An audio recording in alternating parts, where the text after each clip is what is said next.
Hi friends, మనం ఈరోజు చెప్పుకోబోయే టాపిక్ ఏమిటంటే ఎన్నో పల్లెటూర్లలో మనకు డ్వాక్రా సంఘాలు అని మహిళా సంఘాలు ఎన్నో ఉన్నాయి. ఆ మహిళా సంఘాలకు సంబంధించి మనకు శ్రీనిధి అప్పు అనేది ఇవ్వడం జరుగుతుంది. ఒక్కొక్కరికి 1,00,000 నుండి 2,00,000 వరకు శ్రీనిధి అప్పు ఇవ్వడానికి ప్రభుత్వం అంటే మహిళా డ్వాక్రా సంఘానికి సంబంధించిన సార్స్ మనకు ఇవ్వడానికి ముందుకొస్తున్నారు.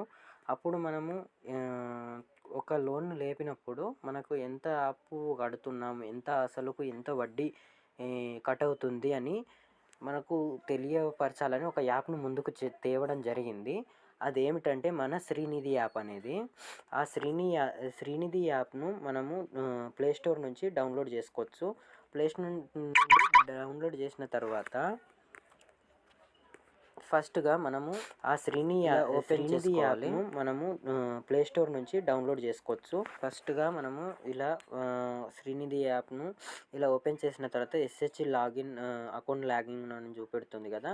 ఈ అకౌంట్ లాగిన్‌ను మనం క్లిక్ చేసిన తర్వాత ఆల్రెడీ అకౌంట్ లాగిన్ అయిన వాళ్ళకు లాగిన్ చూపెడుతుంది. అది తర్వాత చెప్తాను మీకు. అకౌంట్ లాగిన్ అయిన తర్వాత ఇలా మనకి ఇంటర్ఫేస్ వస్తుంది. దీన్ని క్లోజ్ చేయాలి. డీసీబీ రిపోర్ట్స్ అనే దాన్ని క్లిక్ చేసి తర్వాత డీసీపీ ఎగ్లేన్ అనేది మెంబర్ వైజ్ డీటెయిల్స్ అని ఉంది. మెంబర్ వైజ్ డీటెయిల్స్ అంటే మనకు ఎంత అమౌంట్ కట్టాల్సి ఉంది అని చూపెడుతుంది. మెంబర్ లోన్ లెడ్జర్ అని చూసామనుకోండి, దాన్ని తర్వాత మనకు ఇలా ఎందరు శ్రీనిధి అప్పు తీసుకున్నారో వాళ్ళ నేమ్స్ వస్తాయి. మనకు కావాల్సిన వాళ్ళని మనం సెలెక్ట్ చేసుకున్న తర్వాత వాళ్ళు ఎన్ని లోన్స్ పేమెంట్ చేశారు, ఇప్పటివరకు ఎన్ని లోన్స్ తీసుకున్నారని చూపెడుతుంది. అందులో ఇలా ఏదైనా చూసి ఇట్లా క్లిక్ చేసగానే మన రన్నింగ్ది ఇలా చూపెడుతుంది. ఏ మంత్లో ఎంత కట్టాము, ఈ మంత్లో మనం తీసుకున్నామని చూపెడుతుంది.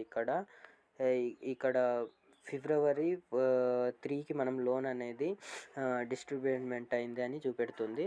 తర్వాత ఇది ఎంత కట్టాము, ఎంత ఉంది, దీన్ని బట్టి మనకు ఇక్కడ ఫర్ మంత్కు ఇంత కడితే మనకి ఇంత వడ్డీ పోతుంది, ఇంత అసలు పోతుందని చూపెడుతుంది. ఆల్ టోటల్ మొత్తం మనకు 1,00,000కి 75,930 కట్టాల్సి ఉంది. అసలు 25,000 ముట్టిందని చూపెడుతుంది. ఇలా చూపెడుతుందండి.